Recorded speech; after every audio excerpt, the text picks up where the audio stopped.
Nunca pensé que el turno nocturno pudiera marcar tanto mi vida. Cuando entré a la policía municipal me repetía que lo más duro sería enfrentar delincuentes armados o intervenir en riñas que podían escalar rápido. Sin embargo, con el tiempo descubrí que lo más difícil no siempre venía de la violencia cotidiana, sino de situaciones que parecían sacadas de un lugar donde la lógica se detiene. Lo que voy a contar ocurrió hace casi 15 años, en una comunidad pequeña a las afueras de un municipio del centro del país. Yo era relativamente nuevo en la corporación, con apenas un par de años de servicio, y esa noche me tocó patrullar con un compañero veterano al que todos llamaban Salgado. La zona asignada era conocida por sus caminos solitarios y por un par de caseríos que parecían anclados en otra época. Poca iluminación, calles de terracería y un silencio que solo se rompía con los ladridos de perros lejanos o el chirrido de algún portón. Esa madrugada, alrededor de las 2, recibimos un reporte en la radio. Una llamada anónima había informado sobre movimientos extraños en una finca abandonada. El lugar estaba en medio de parcelas y había sido, años atrás, una casa grande de hacendado. Se decía que la familia que la habitaba se marchó después de una tragedia que nadie aclaraba del todo. Lo cierto era que el inmueble llevaba décadas en ruinas y servía de escondite para viciosos o como punto de reunión de jóvenes que buscaban beber sin ser molestados. Salgado, con la calma de quien había atendido cientos de reportes, me dijo que probablemente encontraríamos a unos muchachos queriendo jugar a ser valientes. Yo asentí, aunque algo en mi interior me mantenía incómodo. Tal vez era el recuerdo de las historias que circulaban entre los oficiales, que algunos habían visto luces en esa finca o escuchado voces cuando el lugar estaba vacío. Historias que se contaban en la base durante los cambios de guardia, medio en broma, medio en serio. Al llegar, estacionamos la patrulla a unos metros de la entrada. La luna estaba alta y permitía distinguir las siluetas de los muros desgastados. El portón de hierro colgaba apenas de un par de bisagras oxidadas y el aire frío hacía que rechinara cada tanto. Bajamos con linternas y armas de cargo, siguiendo el protocolo, aunque la sensación era más la de estar entrando a un sitio prohibido que la de atender un simple reporte. Caminamos despacio, iluminando cada rincón. El suelo estaba cubierto de hojas secas y de restos de lo que alguna vez fueron muebles. No encontramos huellas recientes ni señales de que alguien hubiera forzado la entrada. Recorrimos la planta baja sin mayores hallazgos, salvo grafitis en las paredes y botellas vacías. Pero al subir las escaleras de madera, notamos que algo no cuadraba. El polvo era espeso, acumulado, como si nadie hubiera pasado por ahí en años, y sin embargo había marcas, como de pisadas pequeñas, que iban de un cuarto a otro. Eran huellas finas, no parecían de botas ni de zapatos grandes, más bien de pies descalzos.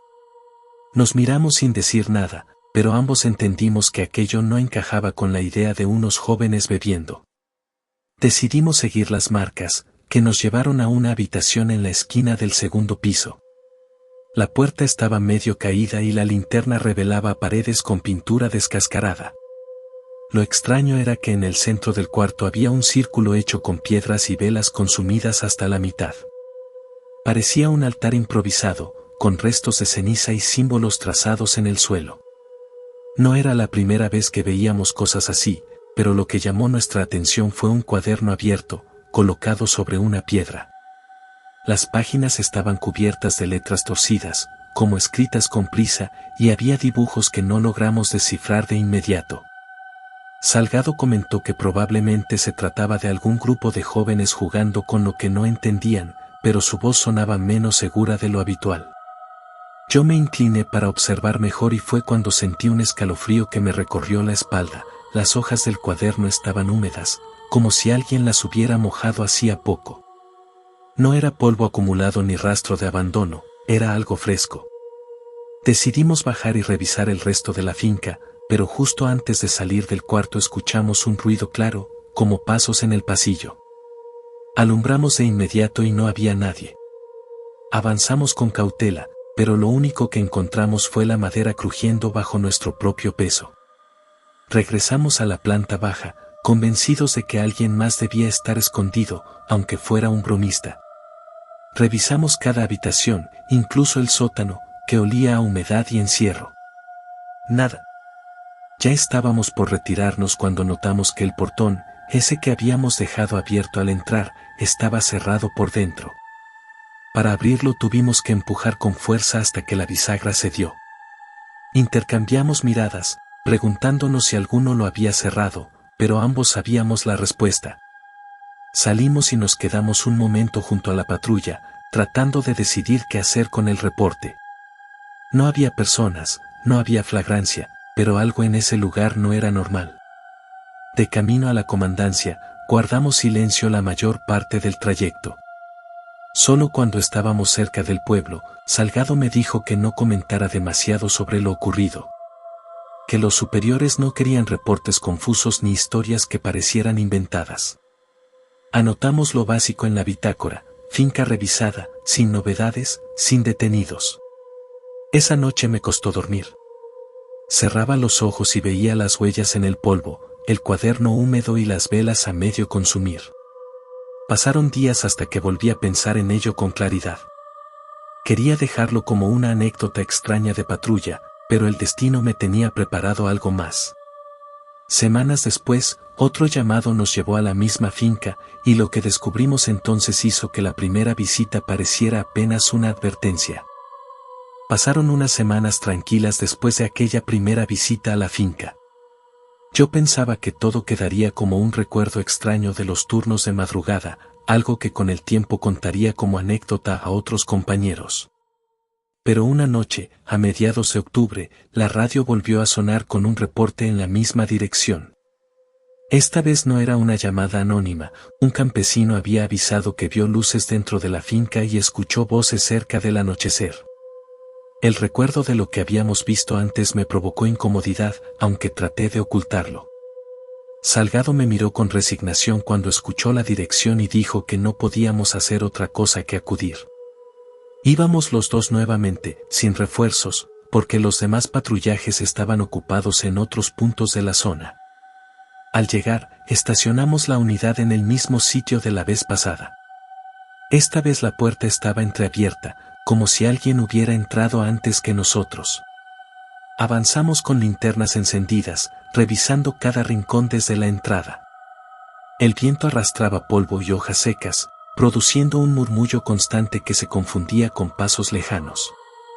Subimos las escaleras de madera y nos dirigimos directamente al cuarto donde habíamos encontrado el cuaderno. Allí, para nuestra sorpresa, todo estaba distinto. El círculo de piedras había desaparecido, no quedaba ni rastro de ceniza ni de las velas consumidas. El suelo estaba limpio, demasiado limpio, como si alguien se hubiera preocupado por borrar cada huella. Lo único que permanecía era una marca en la pared, una especie de símbolo pintado con carbón o tierra oscura. Era un dibujo simple, un triángulo atravesado por una línea. Salgado lo iluminó y murmuró que no recordaba haberlo visto antes.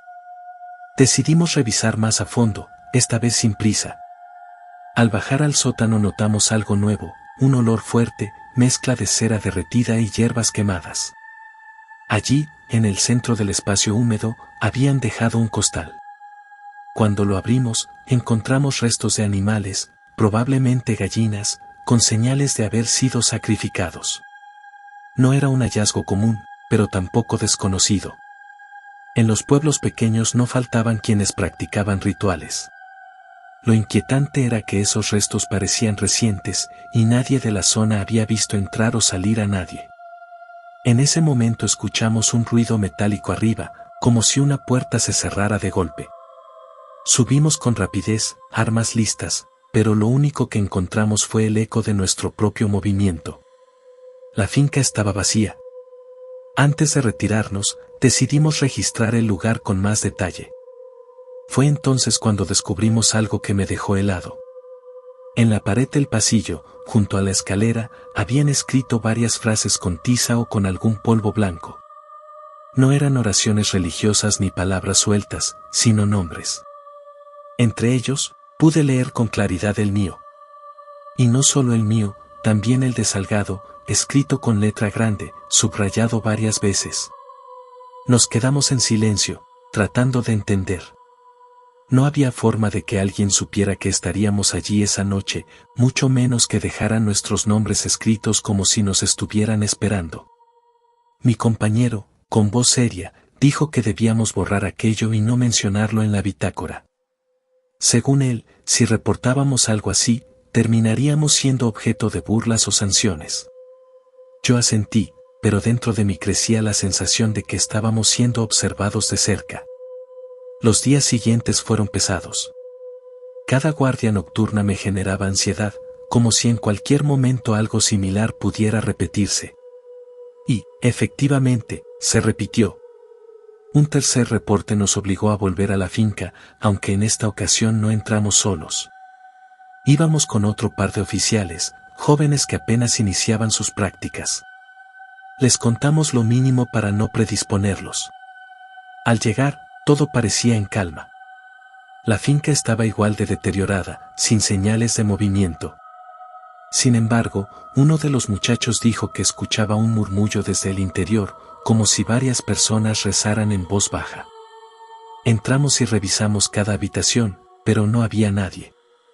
Fue en ese momento cuando notamos algo que ninguno de nosotros olvidaría: todas las velas del cuarto del segundo piso estaban encendidas, dispuestas alrededor de un cuaderno nuevo, abierto en la misma piedra donde semanas antes habíamos visto el primero. El aire olía a cera y a humo reciente, aunque no encontramos cerillos ni encendedores.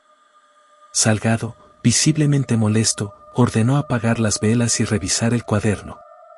Las páginas estaban escritas con símbolos extraños y frases incompletas. Lo que más me perturbó fue que en una de ellas se leía claramente una advertencia: no vuelvan. No decía más, pero era suficiente. Esa noche no pude dormir. Tenía la sensación de que alguien nos seguía, como si las paredes de la finca hubieran absorbido nuestros nombres y ahora supieran quiénes éramos. Los otros oficiales prefirieron no hablar del tema, y cuando les pregunté días después, se limitaron a decir que lo mejor era olvidarlo. Con el tiempo, los reportes en esa zona disminuyeron. Quizá porque la gente dejó de acercarse a la finca, o porque quienes hacían esos rituales decidieron trasladarse a otro lugar. Lo cierto es que nunca volvimos a entrar. La finca quedó como un recuerdo que evitábamos mencionar. Años después, cuando dejé la corporación, me encontré con Salgado en una reunión. Ya estaba retirado, con el cabello encanecido y una calma que me parecía fingida. Le pregunté si alguna vez volvió a ese sitio y me dijo que no, que había preferido mantenerse lejos. Pero añadió algo que me dejó pensando durante semanas: que en los meses posteriores a aquellos incidentes, varios oficiales de la zona comenzaron a enfermar de manera repentina, sin causa aparente. Algunos murieron jóvenes, otros simplemente desaparecieron de los registros. No sé si lo que vivimos fue una simple coincidencia, si alguien se dedicaba a jugar con nuestra mente o si realmente había algo oscuro en aquella finca. Lo único que sé es que, desde entonces, cada vez que escucho un portón oxidado rechinar en la noche, recuerdo ese lugar y la sensación de estar escrito en un cuaderno ajeno. Como si alguien hubiera decidido marcar mi destino desde el silencio de esas paredes.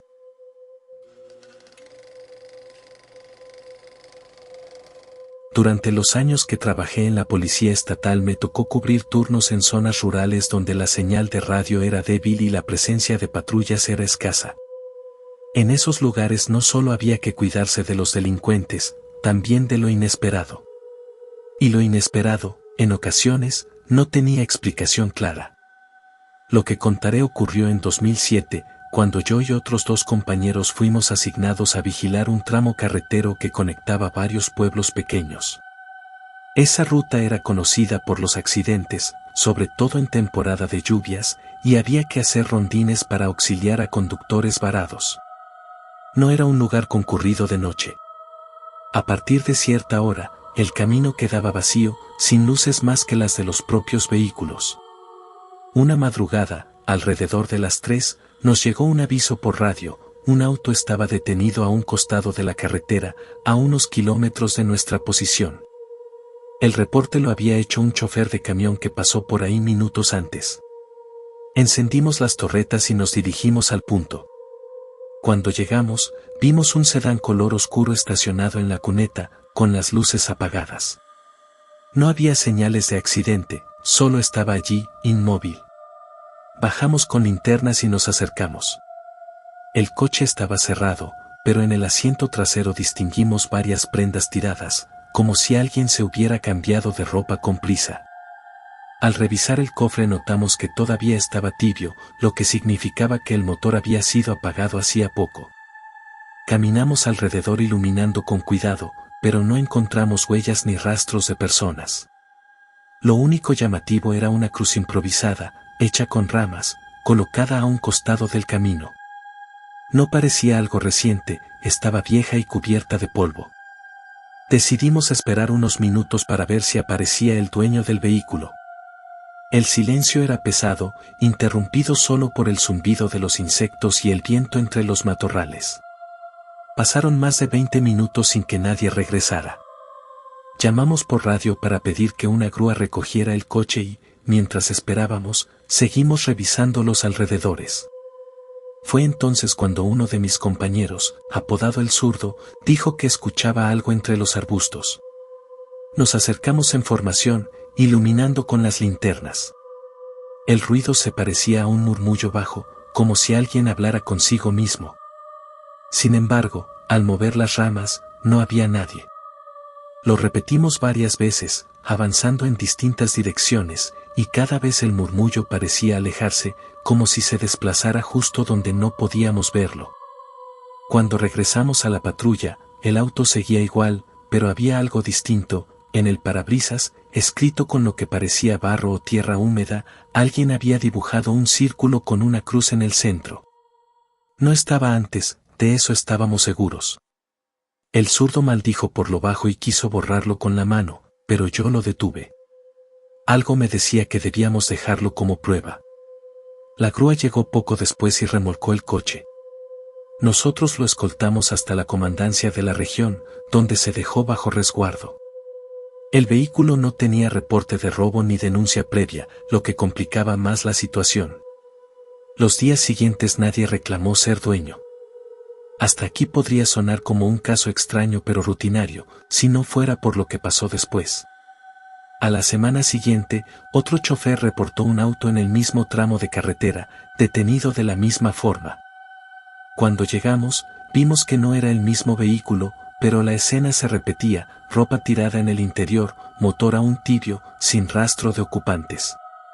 Y, a unos metros, otra cruz improvisada, hecha con ramas secas. Ese hallazgo nos preocupó. No parecía casualidad. Hablamos con habitantes de los pueblos cercanos, preguntamos si habían visto personas caminando en la carretera o si reconocían los autos. Nadie supo darnos respuesta. Algunos dijeron que esa zona siempre había sido peligrosa porque, años atrás, ocurrió un accidente grave con varios muertos, y que desde entonces los lugareños evitaban pasar de noche. No entraron en detalles, pero uno de los ancianos mencionó algo que me dejó pensando: los que se quedan en la curva no siempre se van. Con el tiempo, la jefatura decidió asignar ese tramo a nuestras rondas permanentes. Cada vez que pasábamos, notábamos cosas que no encajaban, huellas que terminaban de pronto en medio del asfalto, prendas dobladas con cuidado junto a las cunetas, e incluso un muñeco de trapo colgado de una señal de tránsito. Lo peor era que en más de una ocasión vimos luces en el horizonte, como si un auto viniera en dirección contraria, pero al acercarnos no había nada. Una noche, mientras conducíamos por ese mismo tramo, vimos a una mujer de pie al costado de la carretera. Llevaba un vestido claro y parecía mirar hacia la oscuridad del monte. Frenamos para auxiliarla, pensando que se trataba de alguien que había sufrido un percance. Bajamos, pero cuando nos acercamos la figura simplemente ya no estaba. No escuchamos pasos ni vimos movimiento entre los matorrales. Era como si se hubiera desvanecido frente a nosotros. Esa fue la primera vez que sentí un verdadero escalofrío en servicio. No era un enfrentamiento ni una persecución, era la sensación de estar ante algo que no podíamos controlar ni entender. El zurdo y el otro compañero intentaron restarle importancia, diciendo que tal vez era una ilusión por el cansancio, pero ninguno lo creyó de verdad. Con los meses, los reportes disminuyeron. La carretera seguía siendo solitaria, pero ya no aparecían autos abandonados. Aún así, yo no dejaba de pensar en lo que vimos y en la mujer de vestido claro. ¿Era un reflejo, una sombra, alguien que realmente estuvo allí? Lo que nunca supe explicar fue lo que ocurrió la última vez que patrullamos esa ruta. Esa noche, poco antes de salir de servicio, recibimos una llamada en clave. Un conductor había visto a 3 personas paradas junto a la curva de la cruz. Cuando llegamos, no había nadie. Solo el viento y las ramas moviéndose en la oscuridad. Revisamos con linternas y encontramos huellas, pero no de zapatos comunes. Eran marcas pequeñas, descalzas, como las de alguien que hubiera caminado en círculo. Yo quise pensar que era otra broma pesada, aunque en mi interior sabía que no. Porque en el centro de esas huellas estaba la misma figura que habíamos visto dibujada en el parabrisas la primera vez, un círculo con una cruz. Y esta vez no estaba hecho con barro ni con tiza. Estaba marcado en la tierra como si hubiera sido quemado. Después de aquella noche en que encontramos las huellas en círculo, la patrulla quedó en silencio. El zurdo encendió un cigarro sin pedir permiso, lo cual no solía hacer cuando yo estaba cerca. Era su forma de ocultar los nervios. El otro compañero prefirió no hablar. Yo solo podía pensar en lo que había dicho el anciano del pueblo, que en esa curva había ocurrido un accidente grave años atrás. Decidí investigar por mi cuenta. En la comandancia nadie quería dar demasiados detalles, pero en la hemeroteca del municipio encontré la nota de un periódico local de 1993. El titular hablaba de una volcadura en la que murieron 5 personas de la misma familia. El auto había quedado destrozado justo en la curva donde aparecían las cruces improvisadas. Según la crónica, los cuerpos quedaron tendidos en la carretera durante horas, porque en aquel tiempo las ambulancias tardaban demasiado en llegar. El detalle que más me inquietó fue que la nota mencionaba que en el auto viajaban 3 niños. Regresé con esa información a la base y se la compartí a Salgado, quien ya era jefe de grupo en esa época. Me escuchó con paciencia, pero me pidió no comentar nada con los demás. Dijo que esas historias se alimentaban del miedo y que, si los jóvenes cadetes las escuchaban, podrían dejar de hacer rondines en la zona. Su explicación sonaba razonable, aunque en el fondo noté que evitaba mirarme a los ojos. Un par de semanas después, volvimos a recibir un reporte en la misma carretera. Un camión de carga aseguraba haber visto figuras en la orilla, y al frenar notó que el pavimento estaba cubierto de ropa esparcida. Fuimos los primeros en llegar. Efectivamente, en la curva había varias prendas, camisas pequeñas, zapatos infantiles, incluso un vestido de niña doblado con cuidado. No había cuerpos ni señales de accidente. Solo la ropa alineada como si alguien la hubiera colocado a propósito. Mientras recogíamos las prendas para llevarlas como evidencia, notamos que el aire se volvió pesado, sin viento ni ruidos de insectos. Fue entonces cuando escuchamos lo mismo que en ocasiones anteriores, un murmullo bajo, como voces superpuestas, lejanas pero insistentes. El zurdo iluminó hacia los matorrales y juró haber visto a una figura pequeña correr entre la maleza. Yo apenas distinguí un destello blanco antes de que todo volviera al silencio. Decidimos terminar rápido y salir de allí. En la patrulla, nadie quiso hablar durante varios kilómetros. En la comandancia, al presentar las prendas, algunos oficiales rieron diciendo que seguramente alguien las había tirado para asustarnos. Pero cuando un agente de mayor edad las revisó, se puso serio y nos pidió que las guardáramos en un depósito apartado. Según él, esas prendas correspondían a la familia del accidente del 93. Nadie explicó cómo habían aparecido de nuevo en la carretera más de una década después. El caso se volvió un rumor constante. Cada que un conductor reportaba luces extrañas o figuras en la curva, todos sospechaban lo mismo. Nosotros seguíamos acudiendo, pero rara vez encontrábamos algo tangible. Aún así, las noches de patrullaje se volvieron tensas. En más de una ocasión sentí que alguien caminaba detrás de nosotros cuando bajábamos de la unidad, aunque al girar la cabeza no había nadie. La experiencia más fuerte ocurrió meses después, durante la temporada de lluvias. Había tormenta y el agua golpeaba con fuerza el parabrisas. Íbamos de regreso al cuartel cuando, al dar la vuelta en la curva, vimos claramente a un niño de pie en medio de la carretera. No parecía tener más de 10 años. Llevaba una camiseta blanca y pantalón corto. Frenamos con todas nuestras fuerzas y el auto derrapó. Cuando las luces delanteras lo iluminaron, el niño simplemente desapareció. No hubo tiempo de que corriera, no había dónde esconderse. Estaba allí, un segundo después, no. Quedamos paralizados. El zurdo bajó y buscó con la linterna bajo la lluvia, gritando si había alguien. Yo me quedé en la patrulla, con las manos temblando en el volante. El niño no estaba. Solo el agua corriendo por el asfalto y el sonido lejano de los truenos. Esa noche, de regreso a la base, nadie habló. Cada uno sabía lo que había visto, pero ninguno quería ponerlo en palabras. Lo único que registramos en la bitácora fue recorrido sin novedad. Con el tiempo, me cambiaron de zona y dejé de recorrer esa carretera. Supe que siguieron ocurriendo reportes, aunque cada vez menos, quizá porque la gente aprendió a no transitar de noche por allí. Yo nunca regresé, pero el recuerdo se quedó conmigo. Años después, en una reunión con excompañeros, el tema volvió a salir.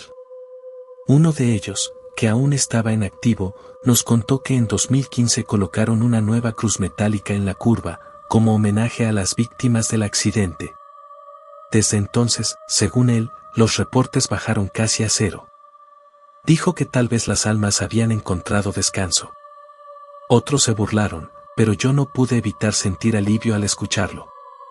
Hasta el día de hoy, cuando conduzco de noche por cualquier carretera solitaria, no puedo evitar mirar 2 veces en las curvas. No por miedo a un accidente, sino por la sensación de que en cualquier momento podría volver a ver la silueta de un niño inmóvil, esperándonos bajo la lluvia.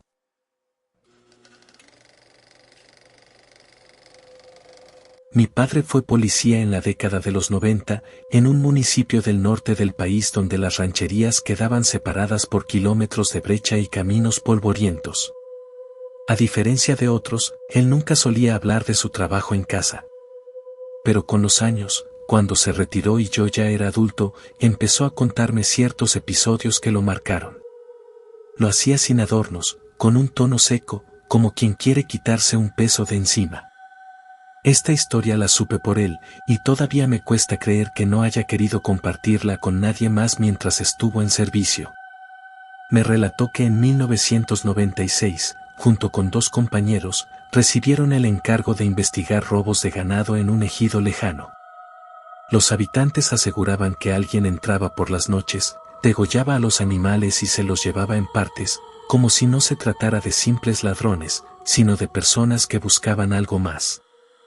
Los campesinos decían escuchar ruidos extraños en los corrales y encontraban símbolos pintados en las paredes con sangre. La comandancia pensó que se trataba de abigeato, pero enviaron a mi padre y a su equipo para vigilar durante algunas noches. El primer recorrido fue tranquilo. Montaron guardia cerca de los corrales, con linternas apagadas, atentos a cualquier movimiento. Solo escucharon el ladrido intermitente de perros lejanos. Pero al amanecer, cuando los campesinos fueron a revisar, encontraron un par de borregos muertos, degollados de forma limpia, sin rastros de disparo ni lucha. Eso encendió la alarma. La segunda noche, mi padre y sus compañeros decidieron ocultarse dentro de un granero, desde donde podían vigilar mejor. El aire estaba quieto, y lo único que se escuchaba eran los insectos. Cerca de la medianoche, uno de los animales comenzó a inquietarse, como si oliera algo. En ese momento, mi padre escuchó un sonido que lo heló, un canto bajo, repetitivo, proveniente del monte. No era una canción alegre ni una oración común. Era más bien un murmullo profundo, con palabras que él no entendía. Salieron del granero en silencio, con las armas listas. El canto se detuvo. Avanzaron hacia el borde del terreno y, entre los árboles, vieron pequeñas luces moviéndose, como si varias personas llevaran velas encendidas. Los 3 oficiales se miraron, sin saber si enfrentaban a ladrones o a otra cosa. Decidieron esperar, pero las luces se apagaron de golpe, dejándolos a oscuras. Cuando regresaron al corral, hallaron a otro animal muerto, en las mismas condiciones que la noche anterior. Al día siguiente, hablaron con los ejidatarios, quienes insistieron en que aquello no era obra de ladrones comunes. Algunos dijeron que en esa zona existía desde tiempo atrás un grupo que practicaba brujería. No tenían pruebas, pero aseguraban que la gente del pueblo evitaba pasar por ese monte después del anochecer. La comandancia, sin embargo, exigió resultados. La tercera noche, los policías se apostaron en distintos puntos. Mi padre se quedó cerca del corral principal. Alrededor de las 2 de la mañana escuchó un ruido detrás de él. Giró la linterna y alcanzó a ver una figura encapuchada que corría hacia los matorrales. Disparó al aire para intimidar y corrió tras ella, pero al llegar al borde del terreno no encontró nada. Solo un pedazo de tela negra enganchado en un arbusto. Regresó al corral y lo que vio lo dejó sin habla. En el suelo, con piedras pequeñas, habían formado un círculo. Dentro, habían colocado restos de animales y marcas hechas con sangre fresca. No había manera de que alguien hubiera entrado sin ser visto. Sus compañeros llegaron alarmados, pero tampoco habían visto a nadie más. A esas alturas, los tres estaban convencidos de que no se trataba de simples ladrones. Uno de ellos, el más joven, dijo que prefería no seguir participando. Mi padre le pidió que aguantara un par de noches más, hasta tener pruebas claras. Pero dentro de sí también dudaba. Sentía que enfrentaban algo que iba más allá de su trabajo.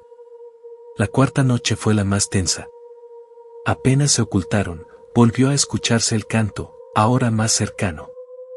Era como si varias voces entonaran al unísono una melodía gutural. Desde su posición, mi padre vio claramente a 3 figuras caminando entre los árboles con velas. Se dirigían hacia el corral. Cuando él y sus compañeros salieron a interceptarlos, las luces se apagaron de golpe. Avanzaron con linternas, revisando cada rincón, pero no había rastro de las figuras. Sin embargo, en el suelo quedaron las marcas de pasos descalzos, dirigidos hacia el círculo de piedras. Esa madrugada los campesinos se reunieron y les pidieron que no regresaran. Dijeron que esas prácticas eran antiguas, que nadie en el pueblo se atrevía a enfrentarlas, y que si insistían terminarían siendo víctimas también. Mi padre quiso reportar todo en la bitácora, pero el jefe inmediato le sugirió que no lo hiciera. Solo se asentó que el caso de Abigeato no pudo resolverse y que se recomendaba vigilancia permanente. Mi padre se retiró con un sentimiento de fracaso, aunque en el fondo sabía que había visto más de lo que quería admitir. Durante meses no habló del tema, pero siempre guardó aquel pedazo de tela negra que había encontrado enganchado en el arbusto. Decía que a veces, al tocarlo, sentía un calor extraño, como si todavía conservara parte de lo que habían enfrentado. Con los años, los robos de ganado cesaron en ese ejido, aunque nadie supo explicar por qué.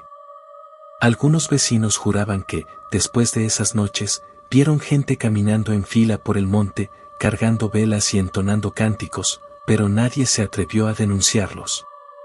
Mi padre siempre decía que lo más peligroso de la noche no era lo que podías ver con la linterna, sino lo que elegía quedarse oculto. Lo más inquietante fue que, una década después, él volvió a escuchar los mismos cantos, pero no en el ejido, sino en un operativo a muchos kilómetros de allí. Y fue entonces cuando comprendió que quizá no eran personas aisladas, sino algo más grande, extendido en varios lugares.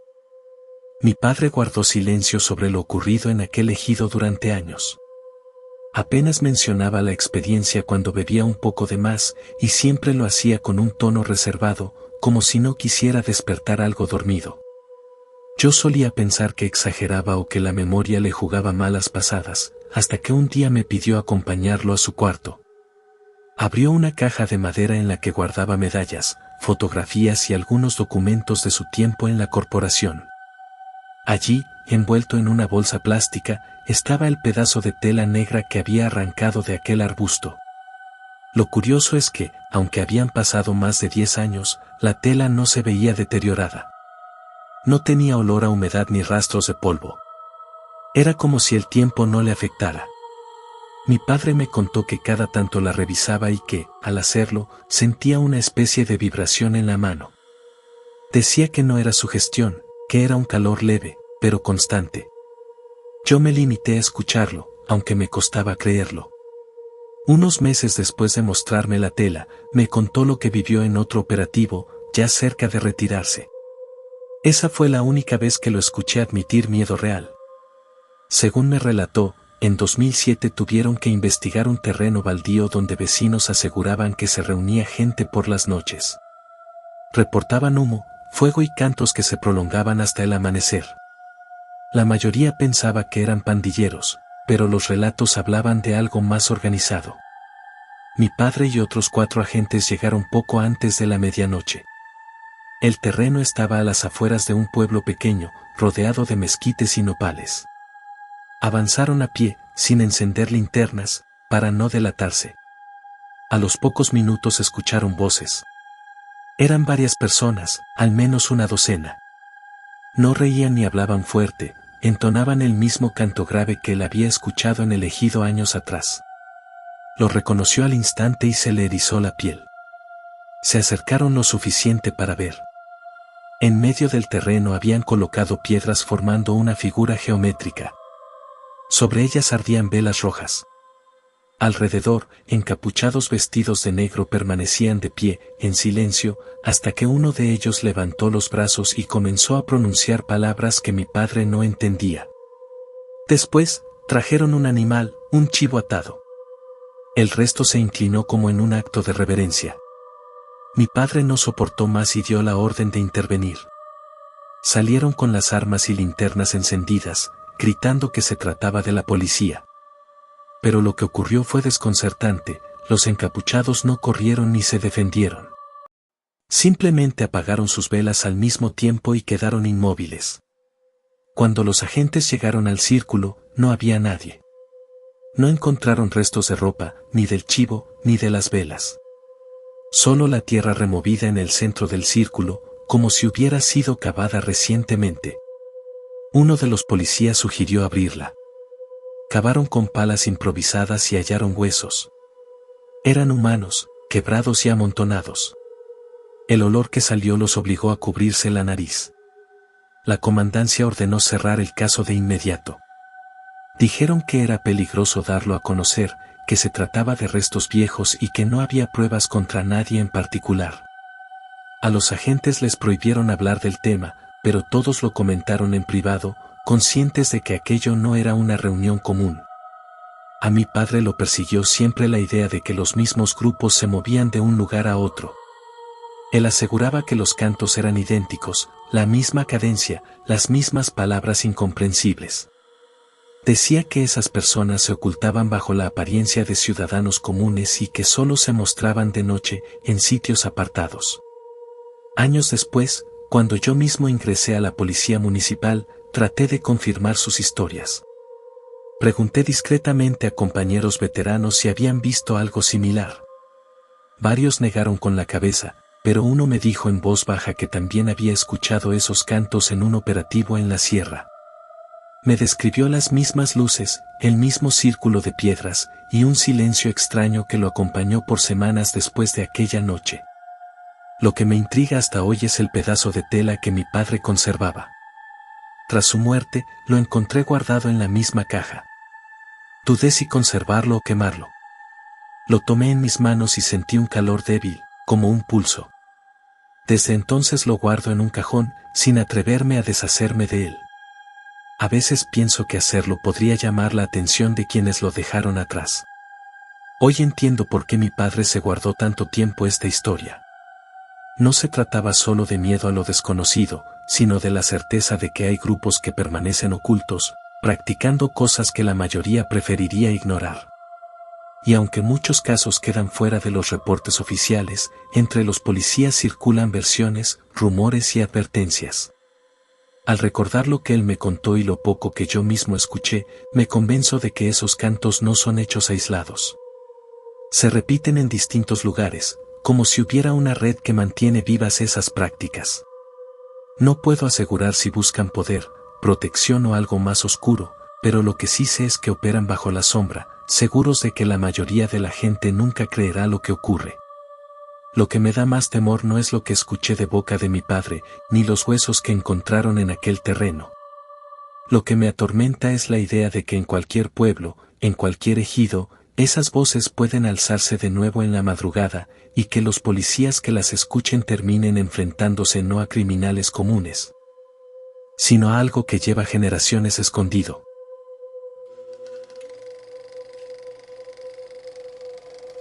En mi tiempo como policía estatal, lo más difícil no siempre eran los operativos contra delincuentes, ni las persecuciones en carretera. Lo que más pesa son las cosas que no puedes explicar y que quedan fuera de cualquier reporte oficial. Muchos compañeros prefieren no hablar de eso, porque temen que se rían de ellos o, peor aún, que se les relacione con la superstición. Pero hay hechos que no se borran con el paso de los años. Lo que voy a contar ocurrió a mediados de los 2000, en un municipio serrano donde la mayoría de las casas son de madera y las calles terminan en caminos de terracería. Nos habían enviado a reforzar la seguridad por una serie de desapariciones.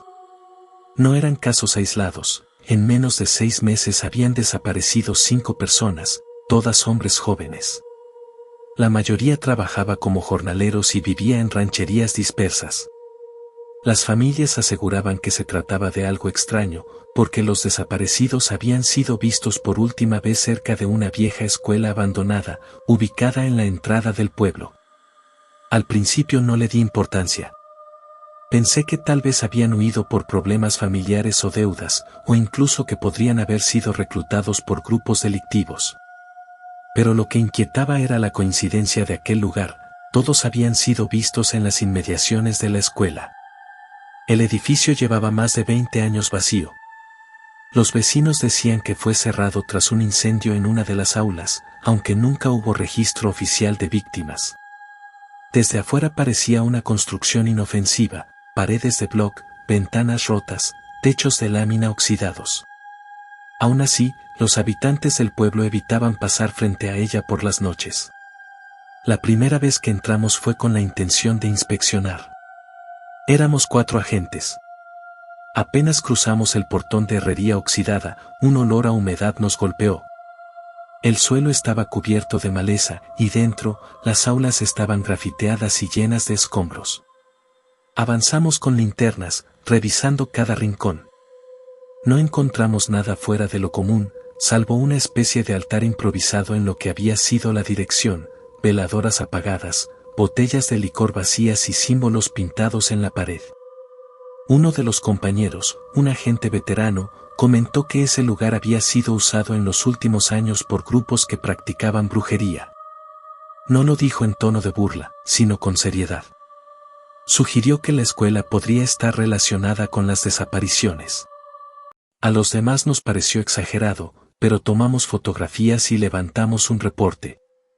La segunda vez acudimos de noche, porque las familias de los desaparecidos insistían en que en la oscuridad ocurría lo extraño. No había luna, y la escuela se recortaba como una sombra densa al final de la calle. Apenas entramos, escuchamos un ruido que parecía provenir del segundo piso.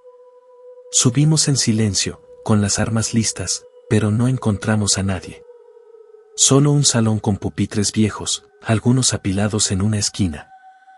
Fue entonces cuando uno de los agentes señaló algo en el suelo, huellas frescas de tierra, como si alguien hubiera caminado descalzo minutos antes. Decidimos revisar la azotea. Al salir, un viento frío nos rodeó. Desde allí se veía todo el pueblo iluminado tenuemente por los pocos postes de luz, pero lo que más llamó nuestra atención fue la cancha de la escuela, abajo. En el centro había un círculo trazado con cal, que no estaba allí la primera vez que entramos. Dentro del círculo había objetos, plumas de ave, piedras acomodadas en triángulos, y en medio, una veladora encendida que nadie había puesto. Bajamos de inmediato para asegurar el área, pero cuando llegamos al patio la veladora estaba apagada. El círculo seguía ahí, intacto. Uno de los compañeros quiso borrarlo con la bota, pero el veterano le pidió que lo dejara así.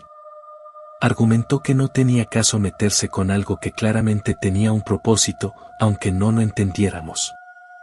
Aquella noche no encontramos a nadie más, pero el ambiente se volvió insoportable. Sentíamos que nos observaban desde los pasillos vacíos, como si la escuela misma estuviera habitada por presencias invisibles. Cuando regresamos a la comandancia, nos recomendaron no insistir demasiado en ese lugar, porque ya antes se habían recibido reportes de cosas extrañas y nunca se había podido probar nada. Durante la tercera visita, 2 semanas después, ocurrió lo que terminó de convencernos de que aquello no era un simple edificio abandonado. Llegamos cerca de la medianoche, con la intención de montar vigilancia. Apenas entramos, escuchamos lo que parecía un coro infantil. Eran voces débiles, entonando una especie de rezo en latino en un idioma que no comprendíamos. Nos miramos incrédulos, porque las voces parecían desplazarse de un salón a otro. Seguimos el sonido hasta llegar a un aula del fondo. Cuando abrimos la puerta, vimos que todos los pupitres estaban perfectamente alineados, con cuadernos abiertos y lápices sobre las mesas, como si estuvieran listos para usarse. Lo perturbador fue que los cuadernos no estaban vacíos, cada uno tenía páginas llenas de ejercicios escritos con tinta fresca, como si alguien hubiera estado tomando clases hacía apenas unos minutos. Uno de los compañeros hojeó un cuaderno. Reconoció que las operaciones eran las mismas que se enseñaban en primaria, pero lo extraño era que estaban firmadas con nombres diferentes, y todos los nombres correspondían a los jóvenes desaparecidos. En ese instante, el coro se detuvo de golpe. El silencio fue tan absoluto que sentimos que algo se había cortado en seco. Decidimos salir de inmediato. Cuando cerramos la puerta y volvimos a abrirla, los cuadernos estaban en el suelo, dispersos y cubiertos de polvo, como si nunca hubieran sido utilizados. Regresamos con una sensación de derrota. Sabíamos que lo que habíamos visto era real, pero no teníamos manera de explicarlo. Ninguno quiso escribirlo en el reporte. Solo anotamos que se había inspeccionado el edificio y que no había presencia de personas. Las desapariciones continuaron unos meses más. Después cesaron de repente, sin que se encontrara a los jóvenes ni se resolviera nada. La escuela sigue en pie, abandonada, y cada tanto alguien asegura escuchar los mismos coros de niños cuando pasa cerca. Yo todavía no encuentro una explicación lógica. Pienso en los cuadernos con los nombres de los desaparecidos y en cómo el tiempo pareció alterarse dentro de aquella aula. A veces creo que la escuela no está realmente vacía, que guarda algo atrapado entre sus paredes. Y aunque he tratado de olvidar, cada vez que escucho risas infantiles en la calle, siento la misma inquietud de aquellas noches, como si la investigación nunca hubiera terminado. Pasaron los años y seguí en servicio, pero nunca dejé de pensar en aquella escuela. Aunque traté de archivarlo como un recuerdo incómodo, había noches en que despertaba recordando los cuadernos abiertos, los nombres de los desaparecidos escritos con tinta fresca, y ese coro que parecía desplazarse entre las aulas vacías. Nunca hablé de esto con mi familia, solo con 2 compañeros que estuvieron allí conmigo. En 2011, después de un operativo en otro municipio, coincidí con uno de esos compañeros. Nos sentamos a cenar en una fonda y, después de un rato, él me preguntó si todavía soñaba con la escuela. Lo dijo en tono serio, sin intención de bromear. Me confesó que él también despertaba sobresaltado algunas noches, con la sensación de escuchar aquellas voces. Coincidimos en algo más inquietante, ambos habíamos soñado varias veces con el mismo pasillo de la escuela, largo, oscuro, con las puertas entreabiertas y sombras que se movían dentro de los salones. Lo dejamos ahí, porque ninguno quería profundizar demasiado. Sin embargo, semanas después llegó un reporte que me hizo recordar todo. En el mismo pueblo donde estaba la escuela habían desaparecido 2 adolescentes. Lo último que supieron de ellos fue que iban rumbo al centro, pero algunas personas dijeron haberlos visto cruzar por la calle que conduce al edificio abandonado. Fui asignado al caso junto con otros agentes. Al llegar al pueblo, los vecinos nos recibieron con reservas. No querían hablar mucho, pero una mujer se nos acercó y nos pidió que no volviéramos a entrar en la escuela. Dijo que quienes lo hacían no salían igual, que la gente del pueblo llevaba generaciones temiendo ese lugar. Según ella, el incendio que cerró la escuela había dejado muertos, aunque nunca se registrara oficialmente.